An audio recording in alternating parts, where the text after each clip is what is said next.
What's up, guys? Welcome back to Lakers Land. You know, as I celebrate this huge win last night versus the Chicken Nuggets, it took me back to some things that Stephen A. Smith had to say last week about Luka and J.J. Redick. Over the last 15 games, the Lakers have the best record in the NBA, believe it or not. Let's take a listen to some things that Stephen A. Smith, some comments he has said about the challenges that J.J. Redick faced this season, as well as Luka, you know, with the conditioning and not ever being the face of the league. Then when we come back, I'll give my thoughts on all this.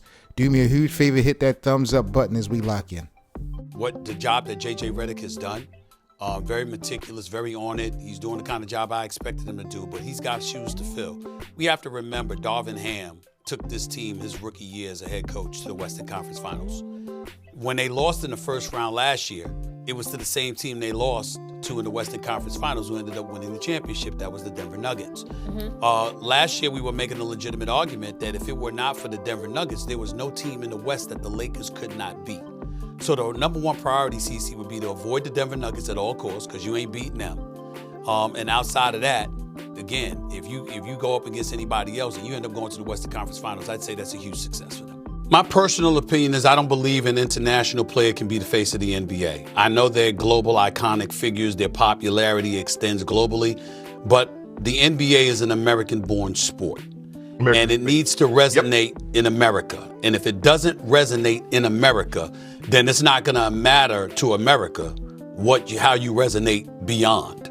And so that's just my mentality, UD. That's how I think about it.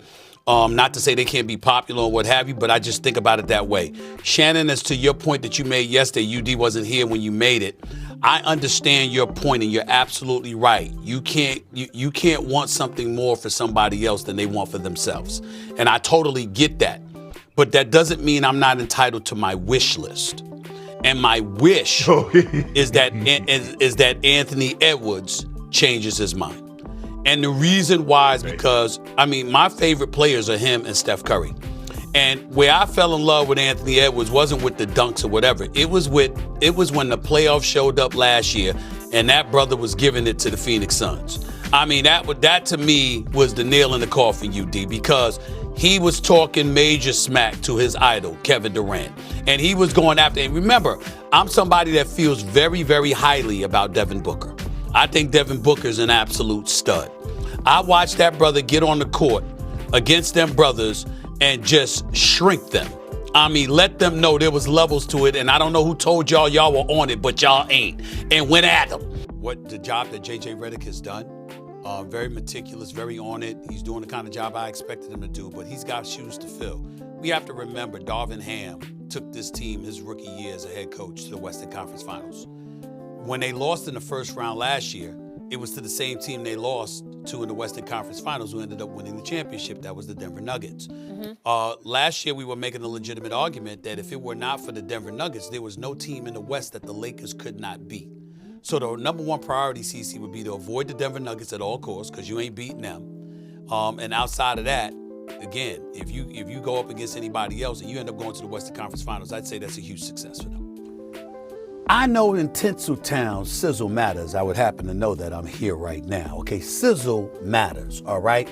When you talk about Luka and the game that he brings to the table, his conditioning is going to be exponentially more important in Los Angeles than even it was in Dallas. Do you know why, El? Do you know why, Wendy?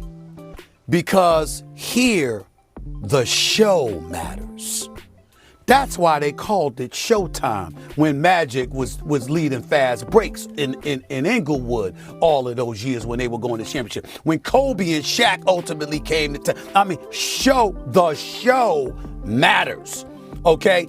And when you're Luka and you think about the personnel that the Lakers have historically had in its stable, all of them were practically showmen. Even the stoic intellectual that was Kareem Abdul-Jabbar, the sky hook was the sky hook. And then Magic comes along, right? And then Worthy, it wasn't just him on the open court. What about when you gave it to him on the base? He had one of the quickest spin moves in NBA history. You had Coop trailing, all right? And on a fast break, you might kick it out to him, and he's hitting the spot from the top of the key all the time. Even a Byron Scott. Remember Norm Nixon before him. Even in the days of Kobe and Shaq, with Robert Horry hitting a game-winning shot in a playoff game against Sacramento, with Derek Fisher saving the day in San Antonio. Everything about the Lakers is a show. So Luka is fitting in right now. But in order to really, really excel as a Laker, he's going to have to get himself in peak condition, because just scoring points the way he does won't be enough for Laker fans. They want to see a show too. They want to see you pushing the ball. They want to see you skating on cats. They want to see you literally embarrassing cats and stuff like that. In other places, just be effective. Just get it done. As far as the JJ Redick comments, I mean, Stephen A, he did make some good points until, of course, when he spoke on the Denver Nuggets. And, you know, that pretty much bit him in his behind last night. But, you know, I've always been saying that even though the Lakers right now is a top 4 team in the Western Conference, I feel personally it has been partially to some help of some other teams in the West who has kind of been up and down rocky road. Like the Lakers have not through and through looked to me to be a top 5 team in the Western Conference. I feel like we've gotten lucky. I feel like some teams that we normally expect to be at the top of the food chain have struggled, especially in our division. So it has allowed the Lakers to capitalize, you know, off of some situations, and we've benefited from it. But, you know, Nikola Jokic even spoke on, you know, Denver being on this winning streak that they had and then coming in and getting blown out last night by the Lakers, kind of fooling themselves. And that you were noticing in terms of how they were able to. I mean, their hands were on the ball, on passing like they didn't have a fear of making a mistake, making like a gamble it. So they were really good. Did you see any coverages tonight that you haven't seen? I don't think. I think they did this in the playoff last year, so it's not something that I didn't see. You guys are below 500 against other teams that are above 500. Does that mean anything to you, or is it part of the larger up and downs you guys are? I mean, yes, of course. I told we had the nine game winning streak against the teams that were injured, and their teams were not really good or high on the standings. So maybe we trick ourselves in that we are playing good. You mentioned the way they guarded you last postseason, but Aaron's shooting it better from 3 this season than he did for most of last season. So how helpful is it to kind of have another option you can trust in that sense? I mean, definitely, yes. I think just being aggressive and just willing to shoot, even if he's shooting 35%, 30%, whatever it is, I think it's a good thing, you know, just to keep shooting it and keep being a threat. Jamal said the defensive issues can be fixed, but you can't do that in the playoffs, and so you need to get that figured out now. Is it a good thing that you're going on the road against some really tough teams and have a chance to figure it out against playoff teams? What was the question? To fix the defense against some tough teams, but it's not in the playoffs when you're having to fix it.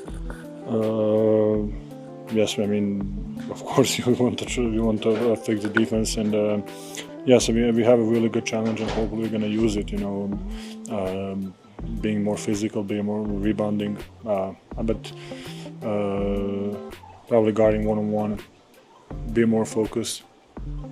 Jamal's been shooting the 3 really well the past couple of games. What does that do for your guys' offense, and has he done anything differently in your eyes? No, I think he's playing great last 2-3 years. Years, but 2-3 months. So he's doing really good. JJ Redick, the challenges that he has, he really, I don't feel like he has a lot of challenges. I mean, you got Luka and LeBron in your lap. This is your first year. Yes, you expected to be successful, but nah, I mean, I just totally disagree with that much. You know, the comparison with Darvin Ham is just a different vibe and energy to me. Not to say that Stephen A don't know his basketball, but you know, and as far as Luka, go with the conditioning and not being ever the face of the NBA. I mean, maybe Stephen A. Smith is right. Maybe he's not right. I don't know the importance of it. I mean, I don't think Luka needs to be the face of the league. I think Luka just needs to concentrate on what's going on in Los Angeles. His brand will speak for itself. He's 25 years of age. He doesn't have any behavior issues as far as like criminally, anything like that. No history of that type of time. So Luka, to me, is going to be fine. And when we're speaking on the conditioning, I'm not even going to waste my breath on that. We see what Luka can bring to the table last night. And this is Los Angeles. The spotlight is definitely going to be on Luka way more than Dallas because it's a brighter spotlight. But LeBron is zero tolerance for that. I don't recall LeBron having a history of allowing his guys not to give effort. He got a lot of respect for Luka. And, I think Luka, LeBron, they see something within each other that they can definitely pull out and benefit from. So, I think LeBron is going to push Luka to the needle when it comes to conditioning and working out and getting himself in shape. And I don't think Luka want to disappoint. So this is just going to be a process. It's just going to take time. Things are not going to happen overnight. But seeing the way that the Lakers performed versus the Denver Nuggets last night put me in a real good space, because I said we traded Anthony Davis for Luka. I know we're so happy about the future, but if we are not good enough to compete versus the Denver Nuggets, this trade was just a waste of my time. And I've been saying that all week. And not only did the Lakers compete last night, they kicked ass. So real happy about that. But what are y'all thoughts on Stephen A. Smith? Did Luka and JJ make him eat his words? Did he still have a valid point? I feel like it go both ways, and we still got a lot of basketball to play. But some things Stephen A. was saying really just was irrelevant. It doesn't define what the bottom line of the Lakers should be, as well as Luka as an individual. But we'll see how I play. This is Lakers Land. Like, comment, and subscribe if you're new to the channel. Catch you guys on the next video. I'm Seven Mitchell. Peace.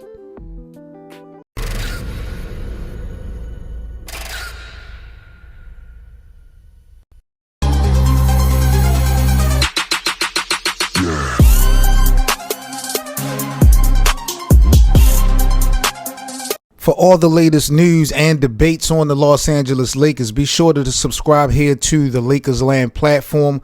Also, don't forget to check out our playback room for our free VIP watch parties to all our Lakers games, and of course the live Laker Land podcast. That's playback.tv/LakersLand.